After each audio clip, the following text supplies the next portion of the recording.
Sei, vida de jogador de futebol. ব্রাজিলের জন্য দারুণ সুখবর, কোয়ার্টার ফাইনালে দলে ফিরল নেইমার জুনিয়র। তবে বড় দুঃসংবাদ যে কোয়ার্টার ফাইনালের ম্যাচে একাধিক প্লেয়ার নিষিদ্ধ হতে যাচ্ছে। দর্শক, কলম্বিয়ার সাথে ম্যাচ ড্র করে কোয়ার্টার ফাইনালে জায়গা করে নিয়ে ব্রাজিল প্রতিপক্ষ হিসেবে কোয়ার্টার ফাইনালে কাদের মুখোমুখি হতে যাচ্ছে জানুন বিস্তারিত।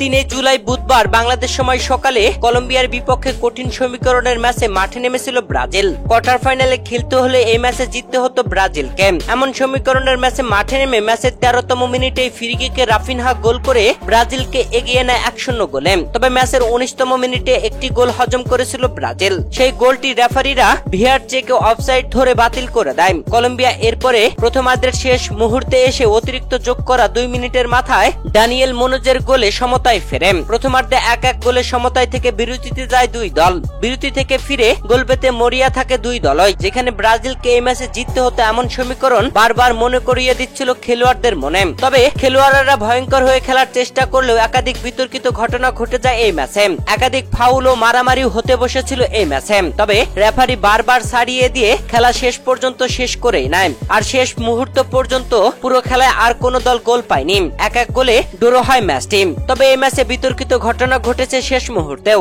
রেফারির সাথে এক পর্যায়ে মেজাজও হারিয়েছিল ব্রাজিলিয়ানরা, যেখানে ব্রাজিলের নেওয়া একটি কর্নার কিকে ডি বক্সের ভিতরে কলম্বিয়ান ডিফেন্ডাররা ব্রাজিলিয়ান খেলোয়াড় মার্কুন হোইসকে টেনে ধরেছিল। তবে পেনাল্টির আবেদন করলে রেফারি সেই আবেদন গ্রহণ করেননি। এমন মুহূর্তেই ব্রাজিলিয়ানরা চেপে ধরেছিল রেফারিকে। এর আগের গ্রুপ পর্বে খেলা 2 ম্যাচেও ব্রাজিলিয়ানদের বেশ কিছু খেলোয়াড় কোপা আমেরিকার কোড অফ কন্ডাক্টের নিয়ম ভেঙেছে।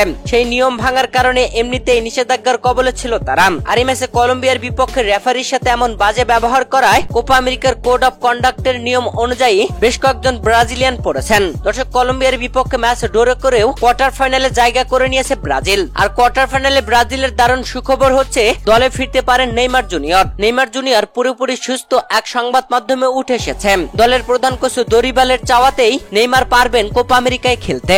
এক্ষেত্রে ব্রাজিলের যে কোনো একজনকে স্কোয়াড থেকে বাদ দিয়ে নেইমারকে যুক্ত করতে হবে। দর্শক, কোয়ার্টার ফাইনালের প্রতিপক্ষ হিসেবে ব্রাজিল পেয়েছে উরুগুয়েকে। গ্রুপ সি থেকে চ্যাম্পিয়ন হয়ে উরুগুয়ে কোয়ার্টার ফাইনালে জায়গা করে নিয়েছে। আর গ্রুপ ডি থেকে ব্রাজিল দ্বিতীয় স্থান থেকে কোয়ার্টার ফাইনালে জায়গা করে নেওয়ায় গ্রুপ সির চ্যাম্পিয়ন দল উরুগুয়ের সাথে মুখোমুখি হবে আগামী 7 জুলাই।